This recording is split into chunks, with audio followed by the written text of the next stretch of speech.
You are once again welcome to Evangelist Imakalu TV, Treasury of Excellent Knowledge. I am your serviceable servant, Evangelist Imakalu. This is part 17 of Prioritizing Godliness. And the caption is Being Crucified with Christ. Being crucified with Christ. Christ was crucified, and for a reason. The reason is that he was crucified and was buried for the sins of human beings on earth. His crucifixion means an innocent man dying for the guilt of others. He was treated like a common criminal, but he never is a criminal. And that had been a part of the divine program so that he will pay the price of the condemnation over the sinful human beings, and for God to stand on that virtue to declare humans innocent, to reconcile humans to himself. Christ is the righteous, the King of righteousness, who lived in this earth without committing any sin. He says no to sin. He says no to lust of all sorts, lust of the flesh, lust of the eyes, lust over world affection and the worldliness, lust over power, lust over glory, lust over everything that has to do with life and its affairs.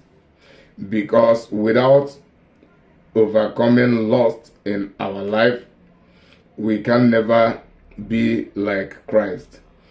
Being crucified with Christ is dying to sin, dying to lust, dying to selfishness, dying to every kind of carnality, and we are aligning with Christ based on his agenda, based on his goal, based on his mission, and we becoming committed disciples of Jesus Christ.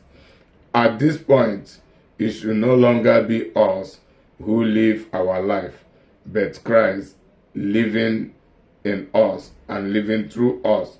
This means Christ will be the person living our life. It means that we will no longer be choosing or deciding how we should live our life, but all we have to do is to live to pleasing Jesus Christ.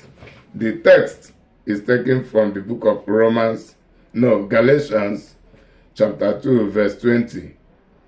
Apostle Paul says here, I have been crucified with Christ, and it is no longer I who live, but Christ lives in me, and the life which I now live in the flesh, I live by faith in the Son of God, who loved me and gave himself up for me.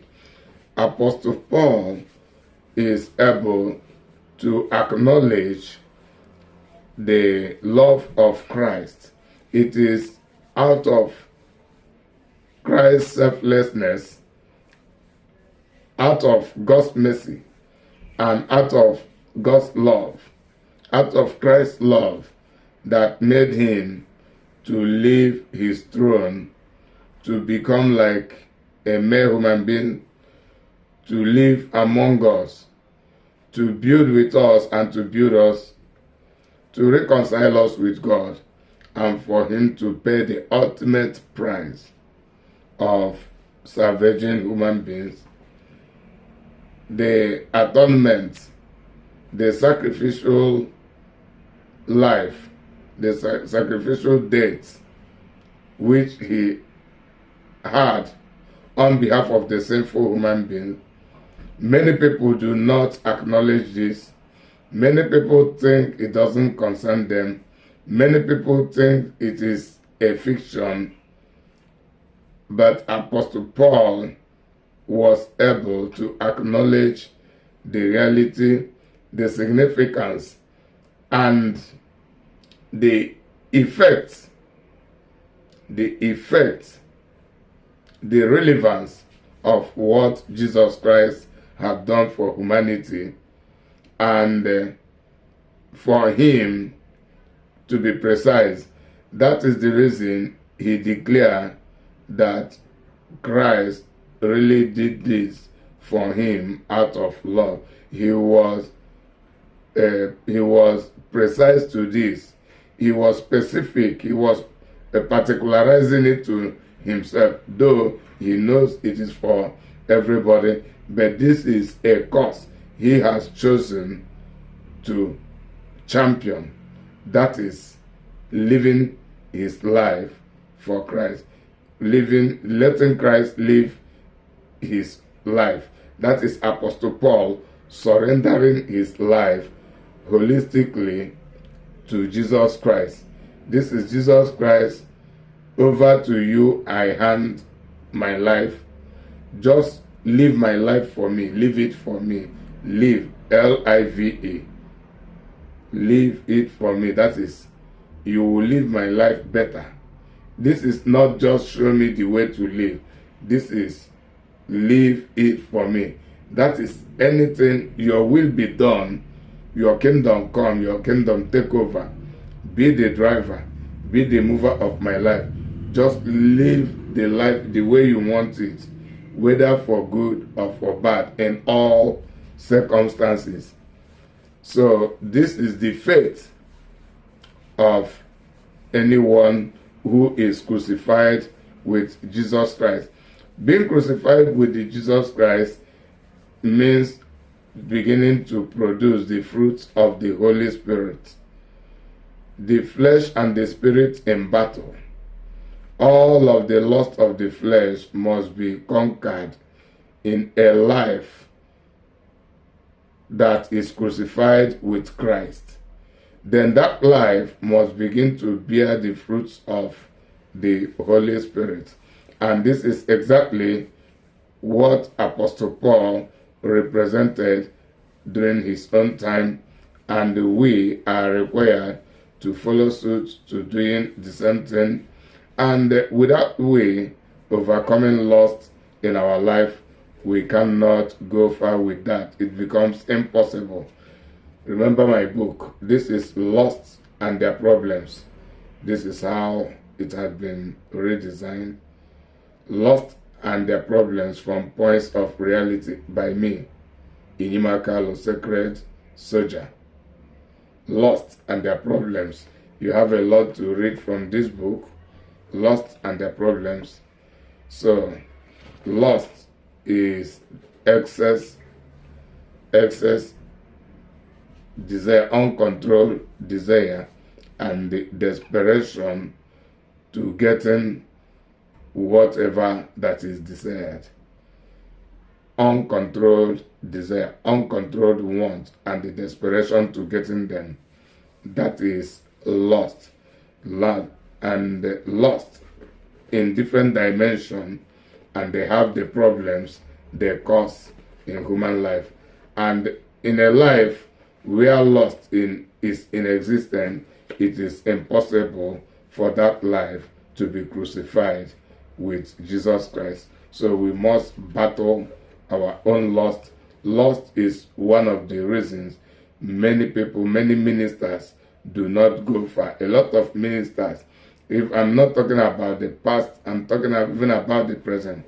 There are people, many ministers of God, who are still alive, but they don't go far because their lust cannot allow them to go far in the ministry.